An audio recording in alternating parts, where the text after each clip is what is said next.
ईद के दिन में सबसे पहले मैं अपने देशवासी व नगरवासी सबको ईद की हार्दिक शुभकामनाएं, दिली मुबारकबाद।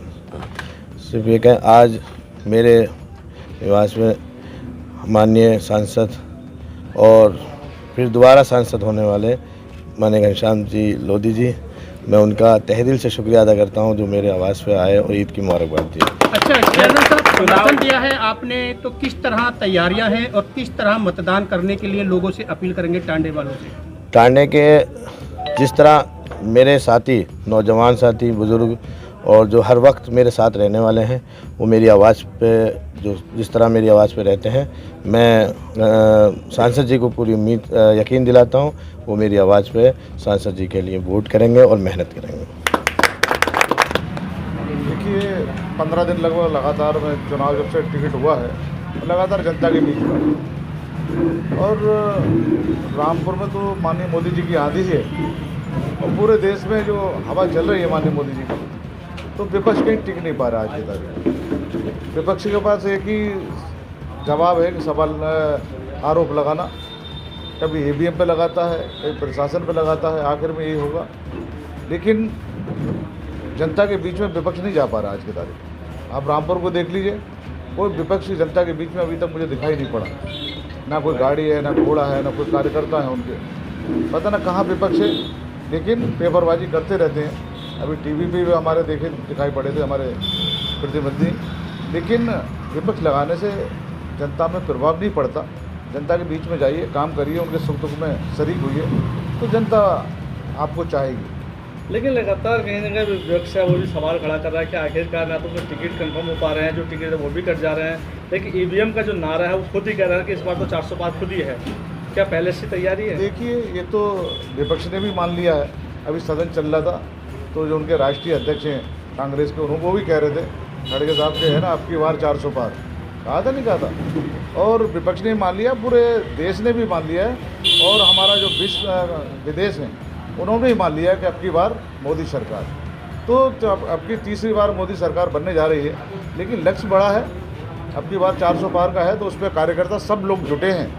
जब लक्ष्य बड़ा होता है तो मेहनत भी ज़्यादा करनी पड़ती है, तो इसलिए हर बूथ पर हम लोग जाकर अपने बूथ को मजबूत कर रहे हैं, क्योंकि हमारी पार्टी का नारा है, मेरा बूथ सबसे मजबूत। लेकिन क्षेत्र में बात कर रहे हैं तो क्षेत्र में सबसे ज़्यादा चर्चाएं आप ही की हैं, लगातार जो विकास की बात कर रहे हैं। आजम खां को आपने हराया था 2 साल पहले, जो विकास है 1.5 साल का वो काफ़ी है, लेकिन लगता है कि इस बार जो 5 साल आपको मिलेंगे वो जनता के लिए कितना हित रहेगा? देखिए, हमने 1.5 साल 2 साल मुझे मिले, तो उसमें लग के मैंने लगा रहा विकास के लिए, और हुआ विकास काफ़ी। आपने देखा होगा कि सड़क ये बन रही है, चौड़ीकरण हो रहा है, 10-10 मीटर की सड़कें हो रही हैं। ये सब माननीय मुख्यमंत्री की, माननीय मोदी जी की देन है।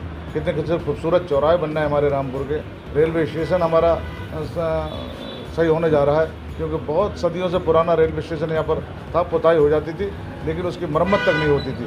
आज मेरे ख्याल से 23 करोड़ रुपये उसका आ गया है जीर्णोद्धार होने के लिए, वो मेरे ख्याल से अगले महीने शुरू हो जाएगा काम। इस बार रामपुर के वासियों को क्या नया मिलेगा 2024 में? देखिए, भाजपा विकास की राजनीति करती है, और विकास करने का, और उसका नतीजा ये है कि हमारे हज़ारों करोड़ के विकास आज रामपुर में चल रहे हैं, क्योंकि 1.5 सालों में इतने विकास हो गए, मैं समझता हूँ कि 10 सालों में कोई सांसद नहीं करा पाता। क्या इस बार कोई रोजगार मिलेगा? क्योंकि रोजगार रामपुर में नहीं है, फैक्ट्री की बात कर रहे हैं या फिर पैसे रोजगार की बात कर रहे हैं, क्योंकि बहुत ज़रूरी है, बेरोजगार काफ़ी है। देखिए, अभी चुनाव से पहले माननीय मुख्यमंत्री आए थे, तो मैंने उनसे मांग की थी कि हमारे रामपुर में 2 चीज़ों की अभी कमी है। एक तो हेल्थ के हिसाब से कोई हमारे यहाँ कोई मेडिकल कॉलेज नहीं है, तो हेल्थ के हिसाब से एक मेडिकल कॉलेज रामपुर में होना चाहिए।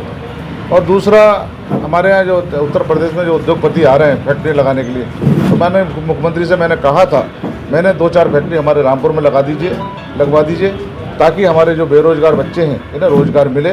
भाई, इन 2 चीज़ों पे अब काम करना बाकी रह गया, बाकी तो हमारे माननीय मुख्यमंत्री ने, मोदी जी ने बहुत कुछ रामपुर को दे दिया। बहुत बहुत धन्यवाद उनका, और बहुत बहुत बधाई जो दोबारा मुझे टिकट दिया। मेरे छोटे से कार्यकर्ता ने मुझे इतना बड़ा सम्मान दिया और मुझ पर विश्वास किया। तो सांसद जी, जो रामपुर के समाजवादी के जो पूर्व जिलाध्यक्ष जो है, इससे भाजपा को कोई असर दिखाई देगा? देखिए, भाजपा को क्या असर पड़ेगा, अब उनकी पार्टी का मामला है। अब उनमें मेरे ख्याल से जिस दिन से पर्चा भरा उस दिन से टांग खिंचाई चल रही है। जिस दिन पर्चा भरा था तो वो दौड़ के जा रहा था, 3 लोगों ने पर्चा भरा था कि कौन रेस में आगे निकल जाए, है ना, उसी का पर्चा हो जाए। तो पता ना 2 पर्चे तो कैंसिल हो गए, एक बचा है साथ। वो भी कैंसिल क्यों नहीं? नहीं, अब कैंसिल तो नहीं, हम क्यों कैंसिल कराएंगे। हम तो चाहते हैं हमारा विपक्ष सामने मजबूत रहे और लड़ने में आनंद आए, लेकिन विपक्ष है ही नहीं कि तो लड़े किससे। अब हम देख रहे हैं, अब ये ईद मिलने निकले हैं लोगों के बीच में और कोई दिखाई नहीं पड़ रहा, ना कोई गाड़ी, ना घोड़ा, ना कुछ। बाकी मुस्लिम का वोट लेना चाहते हैं लेकिन दिखाई कहीं नहीं पड़ रहा है। अच्छा, रामपुर जो है वो मुस्लिम बहुमूल्य क्षेत्र है और आज ईद का त्यौहार भी है, तो ईद पर जिस तरीके से आप लोगों से मिल रहे हैं, क्या मुस्लिम? देखिए, मैंने कभी हिंदू मुस्लिम की राजनीति नहीं की, मैं ना जात पात की राजनीति की, ना मजहब की राजनीति की। दो बार मैं विधान परिषद सदस्य भी रहा, तब भी मैंने नहीं की, और ये अब 2 साल का लगभग सांसद भी हो गए।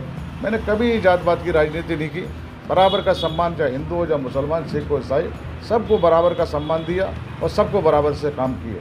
उसी का नतीजा है आज मैं जहाँ भी जा रहा हूँ तो भारी समर्थन मुझे मिल रहा है। और जो मैं सुबह से निकला हूँ 8 बजे से, देखो आज ईद का त्यौहार है, सबको बधाई देते हुए मुबारकबाद देने के लिए आज निकला हूँ। मैंने कहा भाई सब हिंदू मुस्लिम मिलकर जब होली मनाते हैं तो ईद भी मनानी चाहिए इसको।